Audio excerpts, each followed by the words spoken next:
Good evening, everyone. Welcome to Grandma's Handbag. So glad you could join us back after Record Store Day.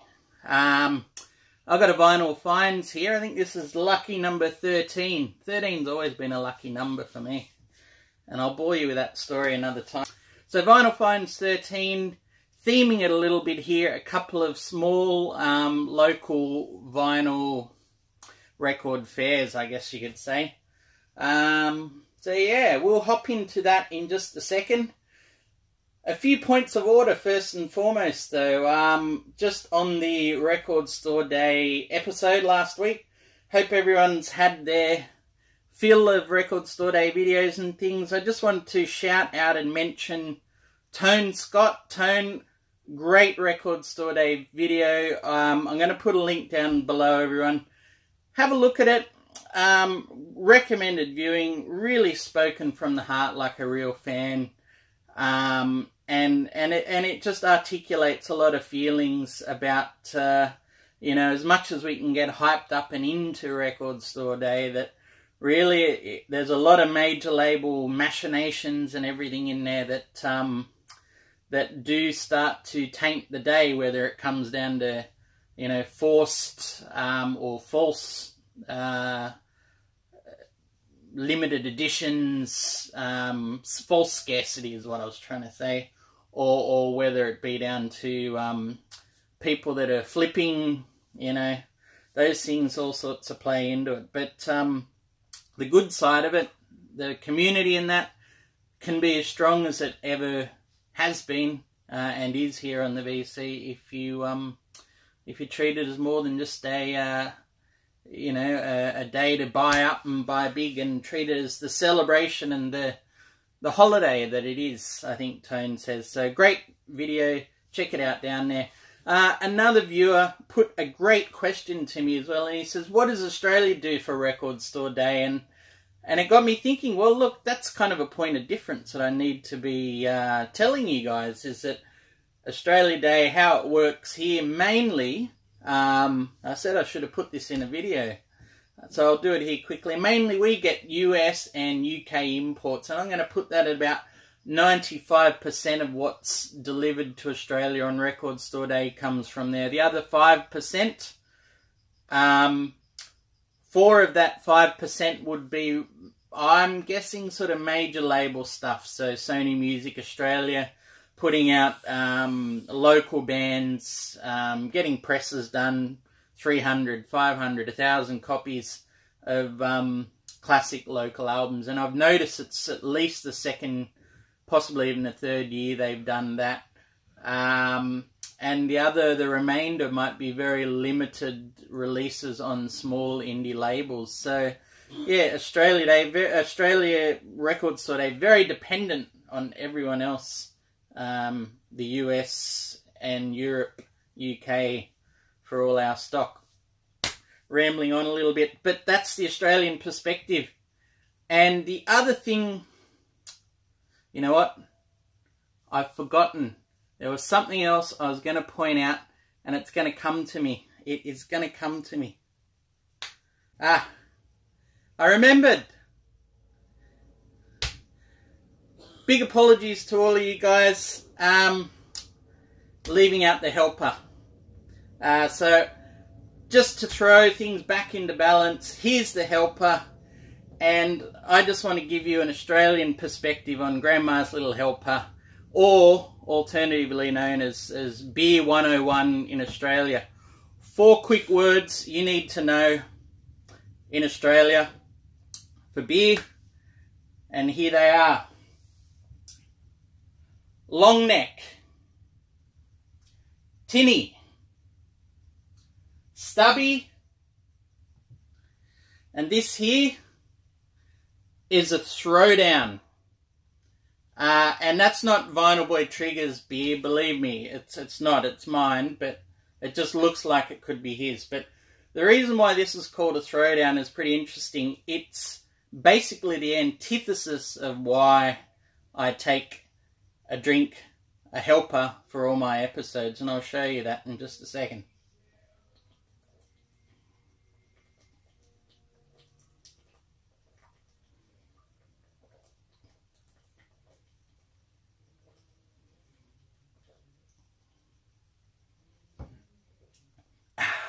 I'm going to burp like nobody's business, and I apologise for that, but, and there it goes already. That's the whole point of a throwdown. Slam it down, throw it down. I wish I could throw this down. Enough of that. We'll leave that happy little family there and get into some records. The whole point, sorry, I did forget to mention, the whole point of the helper is to actually create the space and time to enjoy music, enjoy our records, put you in that mood, in that space. So that's why I did that, and that's why I need to apologise to you for last week. And to dismiss the helper is almost to say that you don't have time to relax and enjoy your records, and that's not what we're here for. What we are here for is some vinyl. Alright, I'll do these 2 local small record fairs, and here's what I picked up in each of them. So the first one, and I should say these were both attended by Christian, a good old friend of mine. We used to be neighbours, and he's still connecting up here on YouTube. So Christian, thank you for reminding us of these 2 weeks that we're on. Managed to pick up a few records at each, so we will get into those in just a second. Alright, so the first one, which I think was actually the second week, I was able to pick up 3 records, and they were half price each. And I'll get back to the half price in a second. Anyway, Renaissance of the Celtic Harp, Alan Stivell. This is a one that I saw pop up from on Headley's channel. I think he picked it up in his big, huge job lot of country records. But yeah, very, very interesting Celtic Harp album. Very, very relaxing stuff. Very nice to create a space and a mood. Folk songs, very ancient folk songs, I imagine, some of them, but beautifully played on harp, and, you know, there is a little bit of orchestral accompaniment on some tracks as well as some vocals as well. So, yeah, very, very interesting, and to be recommended if you ever do see it around. So this next one, again, part of these 3 that were half price, is a little bit of a naughty cover, but I couldn't resist for the name. Klaus Schulze's Body Love, Volume 2. So, classic, and apparently one of his biggest selling records as well, soundtrack Body Love to some, what could we say, adult films in the late 70s. I think this is about 79, 80 or so. So anyway, this is on Brain. It's a bit of an odd pressing, I have to say. I haven't been able to locate exactly which press it is. It seems to be an early 80s one. And there we go, on the Brain label. And it's an interesting listen. I've got to say, it's I would find it quite hard to feel sexy to it. But he's certainly imploring you to do your best and try. Yeah, look, it's, I don't know if it's Berlin school or it's sort of on the edge of kraut rock, not even rock as well, cosmic music. Interesting listen, just a shame that pressing is quite noisy for what it was. Originally priced at $40, and it was half priced down to $20. And the last one I picked up in that lot, as you'll see here, is 30, which came down to 15, and it's Klaus Dinger and Japandorf. And I think that's pretty much the title of it as well. So this is Klaus from 2000, 2001. up to 2008, and yeah, quite an interesting listen. Still in the shrink a little there.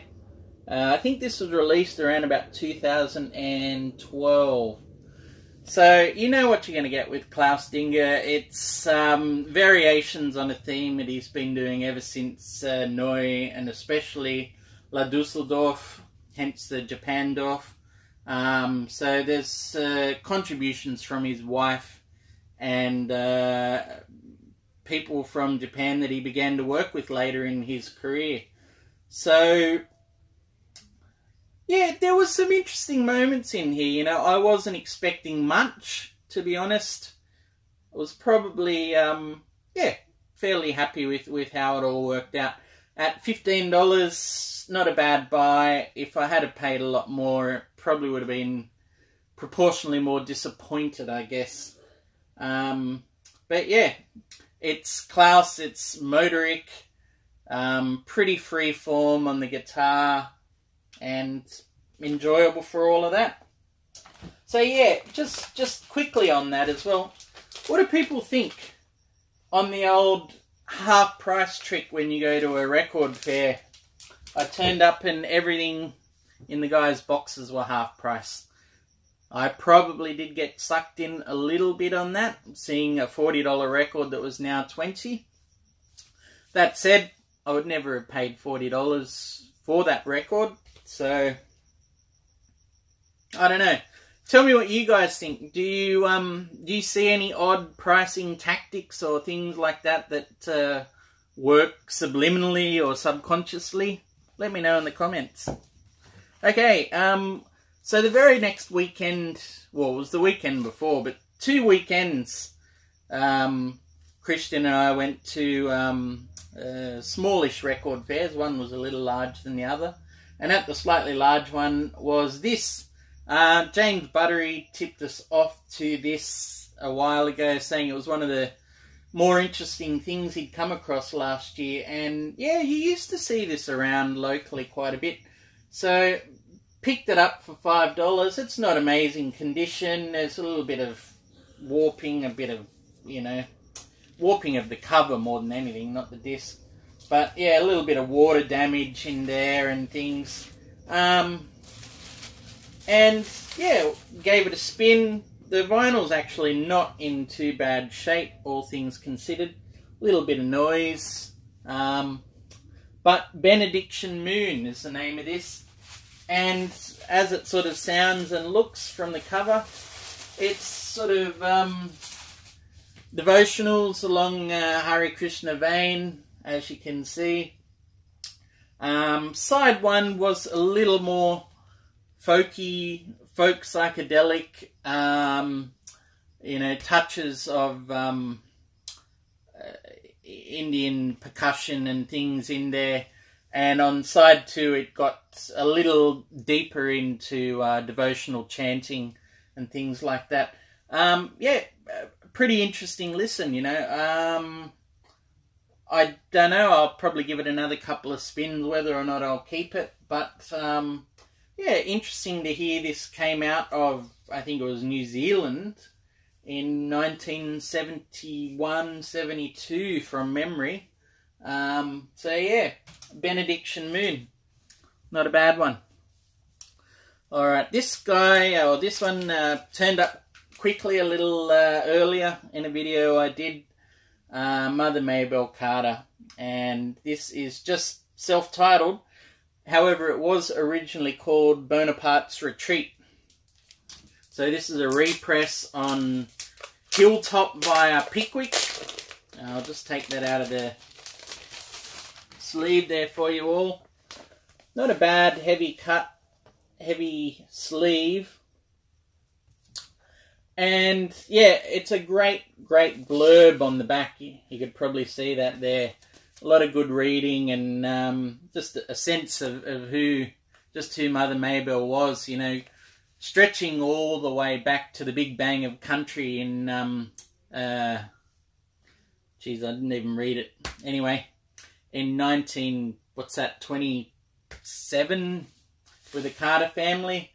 And then all the way on to in later years, you'll see her there playing auto harp, which tend to hear more across this album.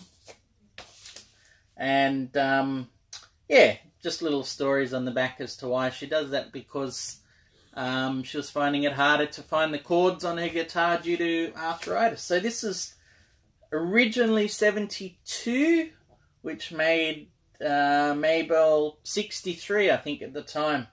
Anyway, lovely stuff. Hymnal is probably the best word. Folk songs, you know, gospel overtones and things in there as well. And I say hymnal, I kind of thought humnal. I'm just going to coin that word right there, humnal, because a lot of those things were this sort of and the movement and flow is something you could very easily hum to, and all the lovelier for it as well. On the Hilltop label, there's a little pic of the label for you there. Alright, and the last one I got for you guys is the one I was probably happiest to pick up as well. This is a US copy, and it's in the shrink as well. Well, sliced along the end, but John Martin One World US copy, 1978 press, so it's technically a second press. And look, I'll say more about this in just a second. I'll go on to the press. Interestingly, a second press, but it's still got Black Island first press labels, although it's stating 78 just on the label. So well, actually this one says 77. Ah, okay, so it could well be a first press. I do apologise. I think I saw somewhere on here that it's stating, oh yeah, 78 down here. So perhaps this has been Frankensteined, or maybe this is first press labels on second press artwork. Anyway,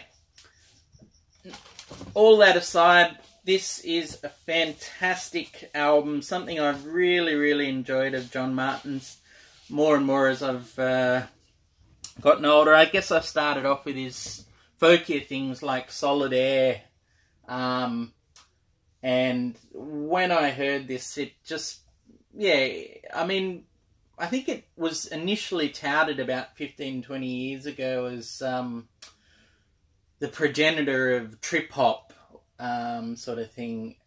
And I don't know about that so much, but I definitely hear, when I see the title One World, I sort of do start to hear or think world influences.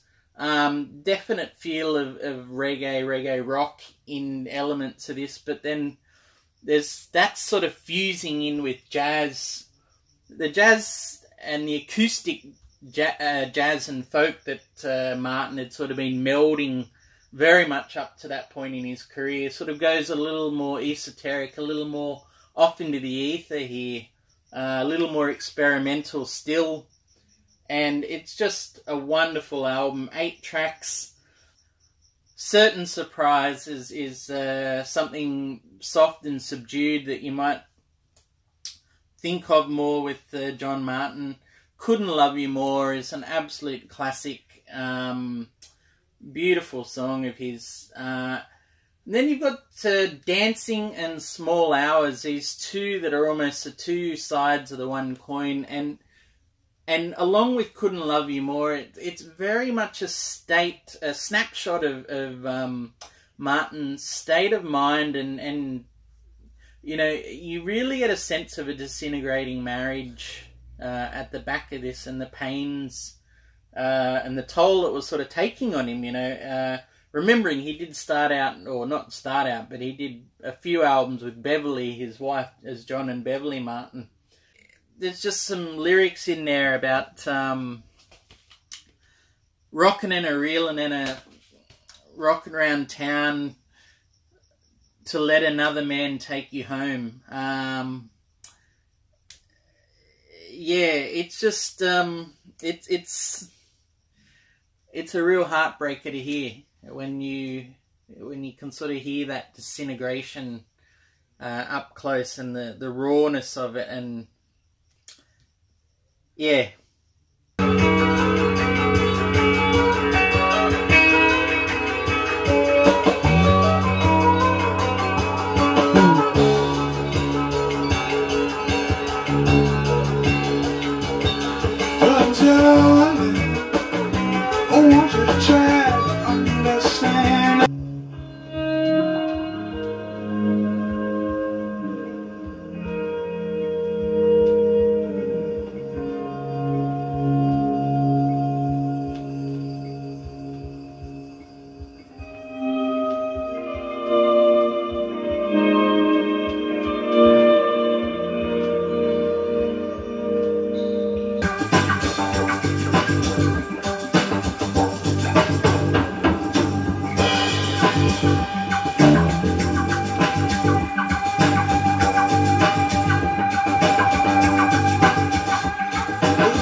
But anyway, it's just beautifully played dancing, and the whole album you could say the same for. There's amazing people that turn up.